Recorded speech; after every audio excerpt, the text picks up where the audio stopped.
నదిపైన వంతెనలు నిర్మించడం అనేది దశాబ్దాలుగా వస్తున్న పాత పద్ధతి. కానీ ఇప్పుడు భారత ప్రభుత్వం ఇంజనీరింగ్ నైపుణ్యానికి సవాలు విసురుతూ నది అడుగు భాగం నుంచి రైళ్లు, కార్లు దూసుకుపోయేలా ఒక భారీ ప్రాజెక్టుకు శ్రీకారం చుట్టింది. అస్సాంలోని బ్రహ్మపుత్ర నది గర్భంలో నిర్మించబోయే ఈ అండర్ వాటర్ టన్నెల్ అటు ఆర్థికంగా ఇటు రక్షణ పరంగా భారతదేశానికి అత్యంత కీలకం కానుంది. ఫిబ్రవరి 2026లో కేంద్ర మంత్రివర్గం అధికారికంగా ఆమోదించిన ఈ ప్రాజెక్టు సుమారు 18,662 కోట్ల భారీ వ్యయంతో గోహ్పూర్, నుమాలీగఢ్ మధ్య నిర్మితం కానుంది. ఇది దేశంలోనే మొదటిది, ప్రపంచంలోనే రెండోదైన రోడ్డు, రైలు అండర్ వాటర్ ట్విన్ టన్నెల్ గా చరిత్ర సృష్టించబోతోంది. ఇది అత్యాధునిక ఈపీసీ విధానంలో సరికొత్త సాంకేతికతతో సుమారు 5 సంవత్సరాలలో పూర్తి కానుంది. ఈ ప్రాజెక్టు మొత్తం పొడవు 33.7 కిలోమీటర్లు కాగా అందులో నది అడుగున ఉండే సొరంగం పొడవు 15.79 కిలోమీటర్లు. ఈ ట్విన్ టన్నెల్లో 2 సమాంతర గొట్టాలు ఉంటాయి. ఒక్కో దాంట్లో 2 వరుసల రహదారి ఉంటుంది. ప్రత్యేకత ఏంటంటే వీటిలో ఒక గొట్టంలో రైల్వే ట్రాక్ సౌకర్యం కూడా ఉంటుంది. ప్రస్తుతం నుమాలీగఢ్ నుంచి గోహ్పూర్ కు చేరుకోవాలంటే ప్రయాణికులు సుమారు 240 కిలోమీటర్ల దూరం ప్రయాణించాల్సి ఉంటుంది. కాజీరంగా జాతీయ పార్కు మీదుగా సాగే ఈ ప్రయాణానికి దాదాపు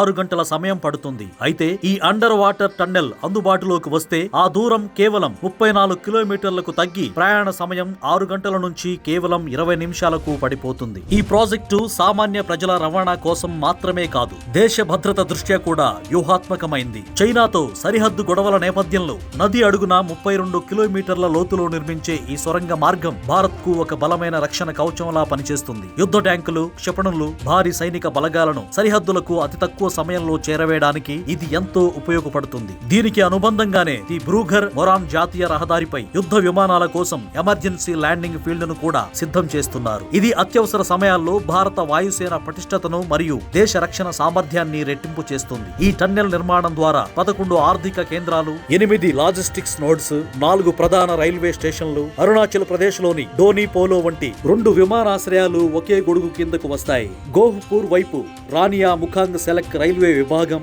నుమాలీగఢ్ వైపు ఫుర్కాటింగ్, మరియానా లూప్ లైన్లను ఇది అనుసంధానిస్తుంది. నది గర్భంలో ప్రయాణించడం పర్యాటకులకు సరికొత్త మరియు ఉత్కంఠ భరితమైన అనుభూతినిస్తుంది. దీనివల్ల స్థానిక పర్యాటక రంగం భారీగా పుంజుకుంటుంది. రవాణా ఖర్చులు తగ్గడం వల్ల ఈశాన్య రాష్ట్రాల్లో పారిశ్రామిక అభివృద్ధి వేగవంతం కావడమే కాకుండా సుమారు 80 లక్షల పరిగణాల ఉపాధి అవకాశాలు లభిస్తాయి. అస్సాం గడ్డపై ఆవిష్కృతం కాబోతున్న ఈ ఇంజనీరింగ్ అద్భుతం భారతదేశ సాంకేతిక పటిమను ప్రపంచానికి చాటి చెప్పడమే కాకుండా ఈశాన్య భారతాన్ని అభివృద్ధి పదంలో అగ్రభాగాన నిలపనుంది.